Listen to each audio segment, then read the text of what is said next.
हम लोग गजनी साम्राज्य के अंतर्गत आने वाले प्रथम जो यात्री हैं अल बरूनी, उसके बारे में अध्ययन कर रहे थे। तो अल बरूनी ने भारत यात्रा के समय, उसके पश्चात मध्य में जो भी उसने भारत में देखा उसका वर्णन एक पुस्तक में किया है जिसका नाम है किताब उल हिंद। ये आपको याद रखना है। अल बरूनी जो कि गजनी साम्राज्य से ताल्लुकात रखता था, खारिज में वो पैदा हुआ था। खारिज में पे जब सुल्तान महमूद गजनवी का अधिकार हो गया तो भारत के उत्तरी भारत में भी गजनी साम्राज्य का हिस्सा था। तो इस तरह से खारिज में और उत्तरी भारत दोनों के दोनों गजनी साम्राज्य में आ गए। गजनी उसको पकड़ करके अपने साथ ले गया था, विद्वान था, कई भाषाओं का जानकार था। ये सारी चर्चाएं हम लोग पहले वाले पार्ट में कर चुके हैं। अब हम उसकी पुस्तक पे आते हैं जिसका नाम है किताब उल हिंद। यह पुस्तक अरबी भाषा में लिखी गई है। भाषा सरल और स्पष्ट है। छोटा प्रश्न पूछा जाता है कई बार, अल बरूनी द्वारा रचित किताब उल हिंद कौन सी भाषा में लिखी गई है? तो उसकी भाषा है वो अरबी भाषा है। किताब उल हिंद अल बरूनी द्वारा रचित पुस्तक का नाम है। ये एक विस्तृत ग्रंथ है, बड़ा ग्रंथ है जो धर्म और दर्शन, त्योहारों, खगोल विज्ञान, कीमिया, रीति रिवाज, प्रथाएं, सामाजिक जीवन, भार तोल, मापन की विधियां, मूर्तिकला, कानून, माप तंत्र विज्ञान आदि विषयों पर आधारित 80 अध्यायों में विभाजित है। 80 पाठ, 80 अध्याय किताबुल हिंद के अंदर है। मुख्य विषय जो है इसके धर्म और दर्शन, हमारे जो भारत के अंदर जो धर्म माने जाते थे, धर्म के आधार पर जो हमारी फिलोसॉफी थी, द्वैतवाद, अद्वैतवाद, मूर्ति पूजक, मूर्ति पूजा के विरोधी, उनके बारे में। फिर त्योहार जो भारत में मनाए जाते थे, खगोल विज्ञान, आकाश और उससे संबंधित जो ज्ञान था, कीमिया, कीमिया का अर्थ रसायन शास्त्र से है, जो रसायन विज्ञान है उसके, फिर रीति रिवाज, प्रथाएं, सामाजिक जीवन, भारतोल, मापन, मूर्तिकला, कानून, माप तंत्र विज्ञान, तोल माप जो अपन करते हैं, इसके आधार पर ये पूरी पुस्तक है वो लिखी हुई है।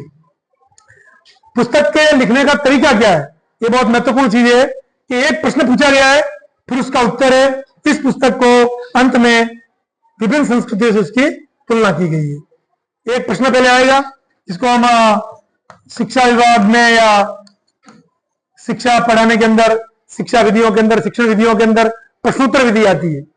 पहले एक प्रश्न आएगा, उस प्रश्न के उत्तर के रूप में उन्होंने वो पूरी की पूरी पुस्तक है वो लिखी है।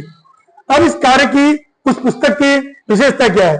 जब उस किताब हिंद के बारे में आपको पूछे कि संक्षिप्त जानकारी दीजिए, तो आपको लिखना है कि 80 अध्याय में विभक्त यह पुस्तक अरबी भाषा में लिखी गई है। इसके अंदर भारतीय धर्म, दर्शन, साहित्य, कीमिया, माप तोल इत्यादि विधाओं का वर्णन किया गया है और इसमें अन्य संस्कृतियों से भारतीय संस्कृति की तुलना की गई है। इसके लेखन कार्य की विशेषता क्या है? अल बरूनी ने जो लिखा, जैसे हम लोग पढ़ते हैं हिंदी के अंदर तुलसीदास जी की क्या विशेषता है कि साहब वो अवधी भाषा में लिखा है, चौपाई है, छंद है, दोहे हैं, या सूरदास ने कौन सी सखा भाव में क्या लिखा है, कौन से दोहे हैं, कौन से विरह गीत हैं, कौन से भ्रमर गीत है। उसी प्रकार से किताब उल हिंद के अंदर जो अल बरूनी ने लिखा है, उस अल बरूनी के लेखन की क्या क्या विशेषताएं हमको दृष्टिगत होती है, हमको दिखती है। तो इसके अंदर हमसे सबसे पहले इसकी जो विशेषताएं दी गई है मुख्य, उसका अध्ययन कर रहे हैं। अल बरूनी के लेखन कार्य में अरबी भाषा का प्रयोग किया, मैंने बता दिया। इन ग्रंथों की लेखन सामग्री, शैली के विषय में उसका दृष्टिकोण आलोचनात्मक था। दो चीज होती है, एक होती है आलोचना, एक होती है समालोचना। किसी भी लेखक को पुस्तक लिखते समय उसकी समालोचना करनी चाहिए। समालोचना का मतलब है ये तो भारतीयों के अंदर अच्छे पक्ष थे, ये भारतीय समाज के बुरे पक्ष थे, ये अच्छे रिवाज है भारत के, ये भारत के बुरे रिवाज है, दोनों का वर्णन समान रूप से, फिर अपना वो मंतव्य दे, अपनी बात कहे। लेकिन अल बरूनी साहब ने जो लिखा है आलोचना है।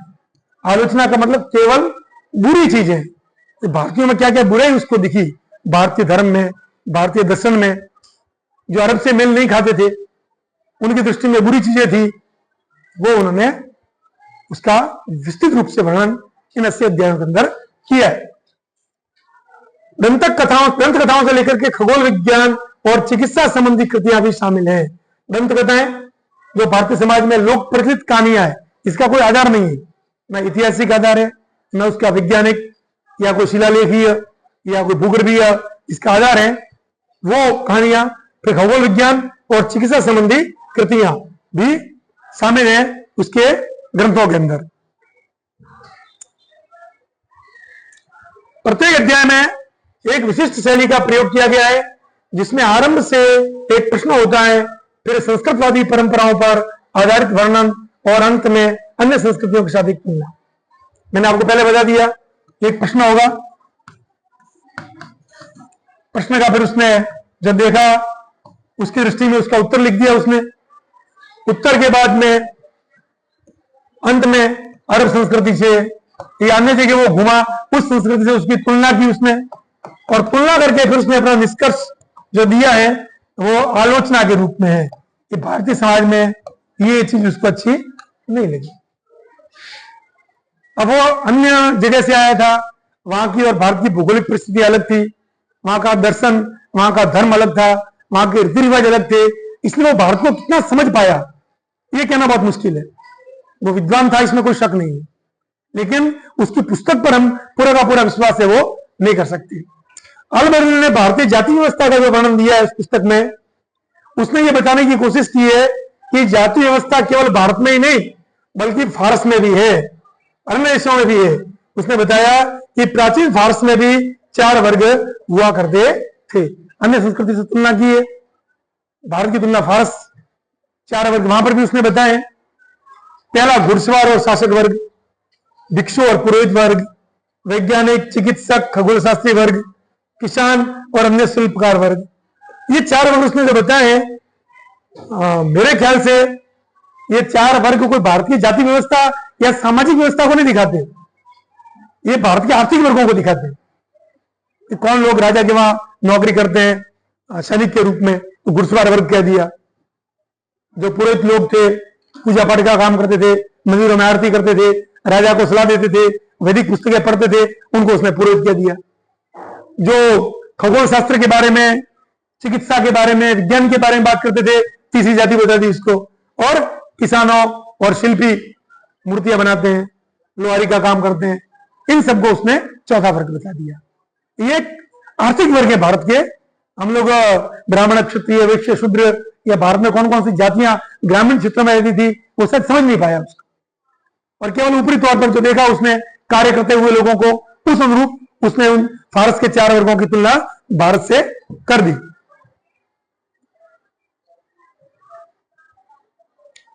उसने बताया कि इस्लाम में सभी को समान समझा जाता है, उसमें भिन्नता धार्मिक अनुसरण में थी। समान सबको समझा जाता है इस्लाम के अंदर, लेकिन हिंदुओं के अंदर कुछ भेदभाव है, इसकी उसकी मान्यता थी। ब्राह्मणवादी परंपरा में अस्पृश्यता को अल-बर्नी ने गलत माना है। हर वह चीज जो अपवित्र हो जाती है पुनः पवित्रता प्राप्त करने का प्रयास करती है। अस्पृश्यता, किसी चीज को छूना नहीं। जो लोग पशुओं का अंतिम संस्कार करते हैं या किस जमाने में करते थे, उनको अस्पृश्य मतलब छू करके लोग स्नान करते थे, इस परंपरा को गलत माना है। वो परंपरा है भी गलत, उस परंपरा का हम लोग निर्वाह नहीं कर सकते। इस समाज के अंदर अस्पृश्यता का कोई स्थान नहीं है। अस्पृश्यता का मतलब छुआछूत, बहुत बुरी भावना थी, हम लोगों ने आजादी के बाद उसको बिल्कुल समाप्त कर दिया है। फिर जो चीज अपवित्र है वो पवित्रता प्राप्त करने की कोशिश करती है, अपवित्र चीज है उसको हम लोग पवित्रता की ओर ले जाते हैं, ये उसका मूल मंतव्य है। तो यहां पर आपके अल-बर्नी साहब के जीवन के बारे में, उनकी पुस्तक के बारे में, हमारा जो पहला यात्री था उसका जीवन समाप्त हो जाता है। अल-बर्नी के बारे में हमने जो अध्ययन किया है, पहले उसका जीवन, कहां वो पैदा हुआ था, मोहम्मद गजनी के साथ वो कैसे आया और उसने क्या क्या यहां पर किया, उसके बारे में सारा का सारा विवरण दिया। उसकी पुस्तक का नाम किताबुल हिंद है, वो अरबी भाषा में लिखी गई है, 80 अध्याय में विभक्त है, और क्या क्या प्रमुख विषय है उसके और उसकी आलोचनात्मक दृष्टिकोण क्यों है, कौन कौन से 4 वर्ग उसने बताए, 4 वर्गों के बारे में जानकारी हमको होनी चाहिए।